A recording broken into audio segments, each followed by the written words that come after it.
Hi there. Welcome to this episode of Business Insights by Asia. My name is Pashri, and today is an exciting day. I have with me Noah Shepherd, and we are going to be talking about setting up manufacturing in Thailand for foreign investors.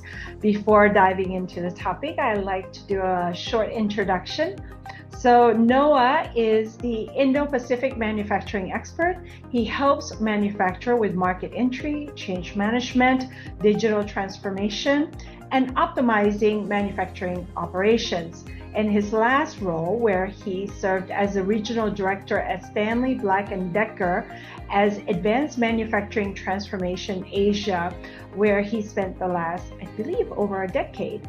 I also want to share with you that he is a unicorn, which is a rare Thai Farang who lives and works in Thailand, but he travels throughout Asia. So let's give him a warm welcome. Welcome, Noah. Thank you, Kumpachuri. Thanks for having me. Yes, I appreciate you making the time today. So want to dive right into it. Moving manufacturing to Thailand can be a strategic decision for businesses seeking to optimize for cost, access to new market, and diversifying their supply chain. However, it requires some careful consideration on many various factors. So that's the reason why we wanted to invite Noah to share some of his wisdom, insights, and knowledge. And let's get started on incentive, investments, and promotion. Noah, what do you think Thailand offers in this area?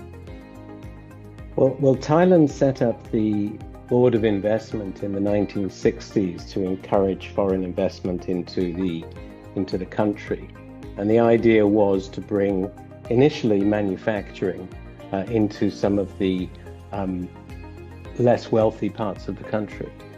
And they've been extremely successful in doing that. There are a lot of benefits in setting up business in Thailand.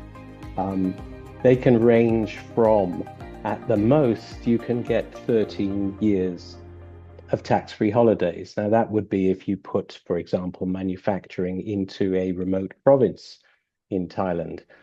However, if you're going to be investing, building, shall we say, motorbikes in Bangkok, they're not going to give you 13 years of tax-free holidays. But everyone who sets up here will get exemption from import duty if they're going to be re-exporting their products. They should have the opportunity to own land as a company, the opportunity to bring in foreign experts, get them visas and work permits, and also to have 100% foreign ownership of that business in the country. So it's very, very attractive for companies that want to move here. We also have the Eastern Economic Corridor, which is a new project that's been set up that covers the provinces of Chachoengsao, Chonburi, Rayong, and they're currently looking at expanding that into further provinces in the Eastern Seaboard. So that's mainly for mega projects, infrastructure, and things like that. And what if a manufacturer is a little bit smaller? It doesn't really matter. I mean, obviously they want the big ones, but I mean, I've just completed a project with a very small manufacturer who's going to be based in Bangkok, and it's going to be a 2-3 million baht investment. So they will accept small projects. That's not a problem. I mean, the bigger the project you are and the more strategically located you are, the more benefits you will get. I see. And is it easy to get BOI status? It's a little bit complicated, especially in terms of companies that are not used to the way that Thai bureaucracy works. So it's a little bit complicated, and that's what I do. That's how I help people. And on average, how long does it take to acquire? That's a good question. They say 40 days. That's 40 working days. Okay. I haven't actually seen an application that takes 40 days. That's for smaller projects. 40 days longer can be up to, I think could be 6 months for mega projects. On average, the kind I've been dealing with is about 3 or 4 months from start to finish, because they will inevitably come back to you with further questions, and that kind of stops the clock a little bit. But I said 4 to 6 months is pretty safe. Okay. So aside from the tax holidays, I heard that as a BOI company, you can have like unlimited hiring of international employees. Is that correct? Is there any limitations? Oh, there are limitations. It's not unlimited. Oh, okay. Please. No, it's not unlimited at all. The process is a lot easier. It's a lot streamlined and further streamlined, and they have the one-stop shop where the BOI and the Labour Department and immigration are all based in one Bangkok on Ramphor Road. And it's a much easier process than going through normal businesses to get work permits. Next subject item that I want to talk about is labor costs and workforce availability. What do you think of this in terms of the supply for would-be companies entering into Thailand? They've just put up the minimum labor rate to 400 baht a day, and that varies across provinces. I haven't seen a massive shortage of labor, although it's talked about a lot. All the companies I've dealt with have managed to get people. However, whether you actually end up paying them 400 baht a day or not is another story. You will have to pay more for skilled people, and so you should. I think the days of chasing the cheap labor dollar are long gone. Even these days, the average labor rate in China is higher than Thailand, for example. Yeah. Are you part of that hiring as well when you help companies enter? Well, not normally, not labor. No, I mean I will help the company bring in key staff, but for hiring of local labor, that's usually done by the local staff in the businesses. So when you're saying key staffs, these are usually managers and director levels? Exactly that. And I would, for companies that are going for Board of Investment promotion, I would recommend that they hire a BOI officer, which would be someone that deals with the bureaucracy, that deals with the filing of documents, because once you get BOI approval, you have to advise them of what you're actually doing, the materials that you're buying and what you're selling and so on and so forth. And there's a bureaucracy that goes with that, and the skill that goes with dealing with that bureaucracy is normally held by one person within the business. Okay, so it's good to have somebody dedicated for that role. Yeah, absolutely. They might be working also doing import, export and things like that within the business. Right, if that is the kind of thing that you're doing in your manufacturing. Yes. You're not just producing for the local market. Logistics. Well, you could be. I mean, you could be. What? You could be producing for the local market. I mean, for example, automotive. Right now, there's huge investments by the Chinese in Thailand, and they're selling a lot of those products into the local market. Yes, that's right. Because you see EVs absolutely everywhere, and they're all Chinese, and they're all, they're made. Many of them are made here. Yep. There's a Thai government goal that to make I think 30% of the vehicles on the road to be EVs. So they call it 30 by 30. So 30% by 2030 that they want to have, so that we have cleaner air. Because I think it's been at least 10-12 years now that we've had the PM 2.5 and people who are super sensitive. I myself have allergies, so there are some seasons that are really tough for me to go out, and I can't be out for too long because headaches and wheezing, and I don't want to be on a lot of medication for those kind of things. Yeah, absolutely. Yeah. I think EVs are the way to go. You have one? I don't. I think the next car I get will probably be one. When it's time. But I've still got a few years to go on the one that I have now. So you want to get your money's worth from the last. Absolutely. So moving on to logistics and infrastructure, Noah, can you fill us in on what's available here for the would-be manufacturer who's looking to enter?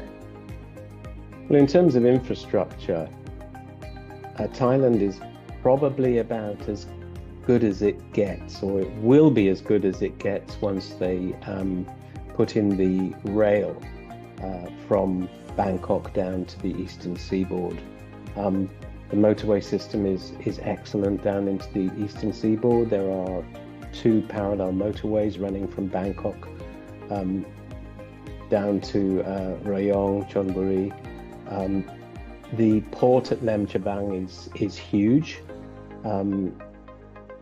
We have airports at Utapao in the eastern seaboard and 2 in Bangkok, and the rail networks for goods is pretty good as well. So that it is and there are several container ports as well. So, I mean, a lot of people turn around and they say, well, I need to be near the port. Well, you don't actually need to be near the port at all. I mean, anywhere in the eastern seaboard is well served for exports. The infrastructure is excellent. Mm-hmm. Do we have like an ETA on when the rail will be completed? I don't know. They keep moving the dates. I haven't seen any work started yet. So, you know, normally when they've been building the high-speed railway now for several years and it's still not completed. So, I think it'll take a while.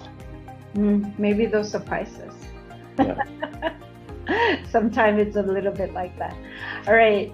The next thing that could be on some executives' minds about moving manufacturing to Thailand is political stability and regulatory environment. Please share your thoughts on that.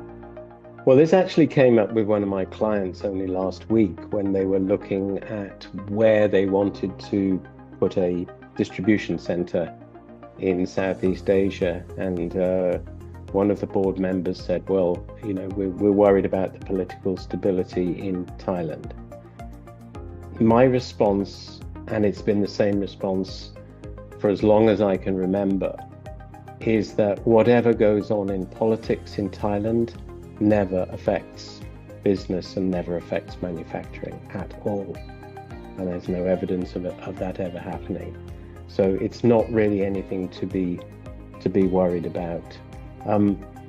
When it comes to regulations, yes, there are regulations here. I mean, you know, people kind of think of Thailand sometimes as the Wild East, but in terms of business, there are strong laws, and it's not. You have to conform. Certainly, as a foreign business, you have to conform with the laws of the land. And in your experience, what do you think of the supply chain and raw material sourcing that's available in this country? It's never going to be as good as China. I mean, China is a massive country of, they say, 1.3 billion people. Its exports are just a tiny fraction of what they have for their own market. They have a huge amount of raw materials and massive economy of scale. So you're not going to get the same supply chain out of Thailand for general manufacturing as you do in China, for example. So a lot of the materials will be imported. Some can be sourced in Thailand. It really depends on what kind of business that you're in. But I mean, as we all know, the global supply chain is really complicated these days.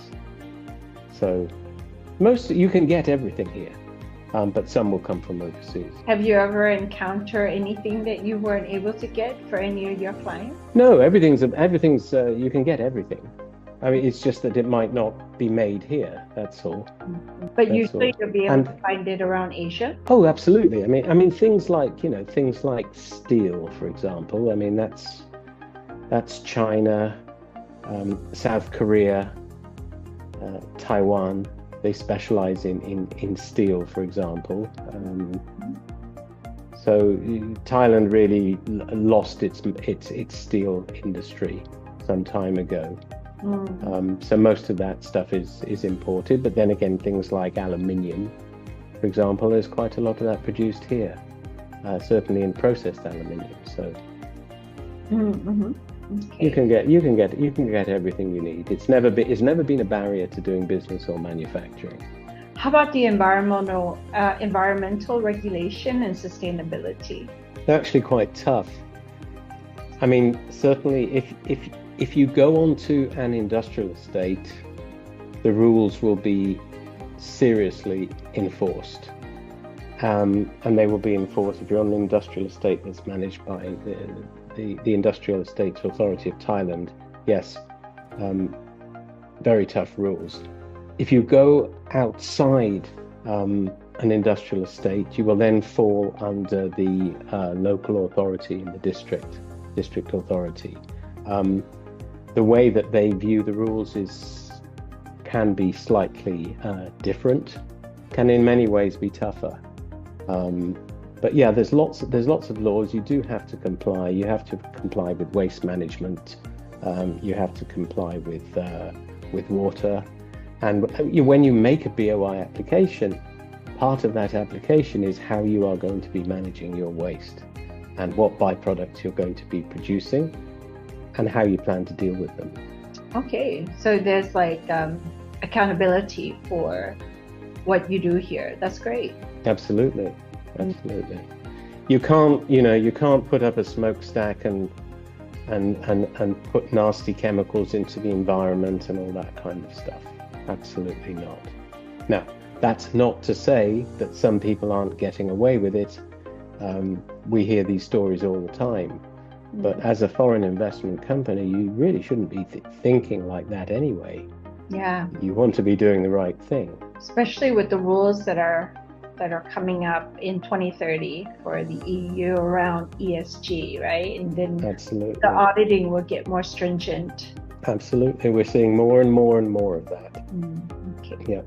Let's talk about the hot topic, tax and custom implications, right? So at the time of the recording, new taxes are going to be coming due for many countries who trade with the US, but let's just start here closer to us in Asia.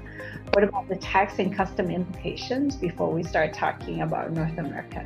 Well, I mean, locally, we've got the corporate income tax, which is 20%, and as I mentioned before,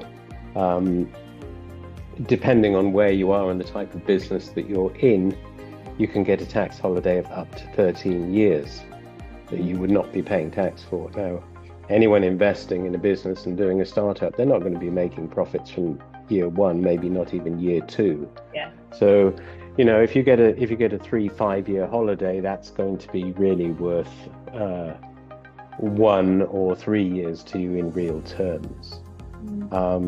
There's also value-added tax, which is technically 10%, but has been lowered to 7% for many, many years now. Anyone coming in should realize that the rate is 10%, not 7%. 7% is temporary, although it's been a very, very long temporary. Yeah. For many, many years. Ever since I relocated back. Yeah, it's been a long. 9 years. Oh no, it's been. I don't know. I think it's been more like 30 years. It's possible. Yeah. So, and then you've got the import duty on products. Now, under BOI promotion, if you're re-exporting, you're not going to be paying the import duties. Or if you're in a free trade zone, you're certainly not going to be paying import duties. That's what goes on. That's what goes on here. Now, in terms of export, right now, President Trump has said that Thailand will pay 30%. Well, not Thailand will pay 36%. Anyone importing Thai goods will pay 36% into the United States. Now, whether that's actually going to stick or not, Nobody really knows, because the way that President Trump does his negotiations are unlike anything we've ever seen before in terms of international trade agreements. Normally these negotiations go on for years and years. And under Trump, it's weeks. And the way that he negotiates is completely different to the way that typically this has been done. So they go up, they go down. We really don't know what's going to happen. I suspect that because exports to the United States are so important to the Thai economy, that Thailand will capitulate and lower the import duty for some American goods. But we'll have to see how that plays out, right? Yeah. Yeah. So the last one is about local partnerships and cultural adaptation. What are some of the important key things here for would-be future manufacturers in Thailand coming from abroad? You can't take a business and pick it up and drop it in another country and expect it to function the same way as you're used to. You have to adapt to the local culture. You have to adapt to the way that the local workforce works, the way that office staff work, the way that you deal with vendors, and the way that you deal with your customers. And to many people investing in Thailand, this is a difficult thing for them to come to terms with. Things are not the same as back home. When you're doing business here, building relationships takes quite some time. I mean, if you're in America, you meet a company and you give your price and you like your product, and you start trading. I mean, here it can take months and months and months before you get an order, just because the way that culturally things are quite different. However, I mean, once you do have those strong local partnerships, you will have loyal partnerships that will go on forever. So in that respect, it's very, very different. Is that how you managed to become a unicorn? No. I managed to become a unicorn by going through the application process for citizenship, which is quite straightforward, a lot easier than getting BOI promotion, I can tell you. But you have to qualify, and you have to qualify by firstly having worked here for at least 3 years and paying tax for at least 3 years before they'll even talk to you. Mm-hmm. Yeah. And how do you show that? Do you show your payslip, or how do you show that you've been here 3 years and that you've been paying your taxes? Oh, you get the certificate from the Revenue Department. Okay. Yeah, it is not payslips. It's certification of your tax paid by the Revenue Department. So it's real evidence. Mm-hmm. It's real evidence. So you have to have paid tax. You have to have a work permit, continual employment, and then there's a point system after that. Whether you're married to a local, your type of salary, your kind of job, the contributions that you've made to society, your education, these kind of things. It's a point system. It takes about 5 years. From start to finish? From start to finish. It took me 5 years from start to finish. And that was like regularly following up on it? Not really. I mean, the first visit, you go to the National Police headquarters in Bangkok and you meet them, and they tell you what documents they need. You bring them the documents. Mm-hmm. You pay them 5,000 baht, which is the fee. Mm-hmm. And then you get called back a few months later for the first interview. You take a simple Thai language test. It's not difficult. There's a little bit of there's a multiple choice exam with about 10 questions in Thai. The questions aren't difficult. They're things like Chiang Mai is in which region of Thailand? North, south, east, or west. It's that kind of thing. It's not difficult. Do they test you on any history or make you sing the national anthem? They make you sing the national anthem if you're not married. to a Thai national. I didn't have to sing the anthem. Why is there an assumption that you know the national anthem because you're married to a Thai? I have no idea. I didn't make up the rules. I just followed them. Okay, so and then after that you wait and it goes to the Ministry of the Interior, and eventually they call you for an interview. They call about 20 people at a time to a big interview with lots of government department people, and they ask you about your background and so on and so forth, and then you wait, and then you take the oath, and then you get your certificate, and that's it. Yeah. Sounds good. You made it through, so you are an exception. This is for sure, because I think aside from you, I only met another gentleman. I think he was from North America. His name was John. He was like a friend of a friend, and he became a Thai citizen.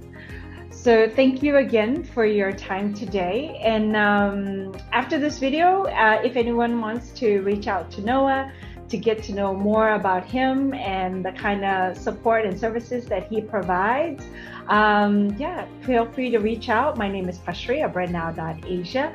If we could be of service in terms of your market entry strategy, launch planning, feel free to reach out to me. Thanks again for stopping by our channel, and thanks Noah for making the time today. Sawasdee ka. Thank you, Kun Pashri. Thank you.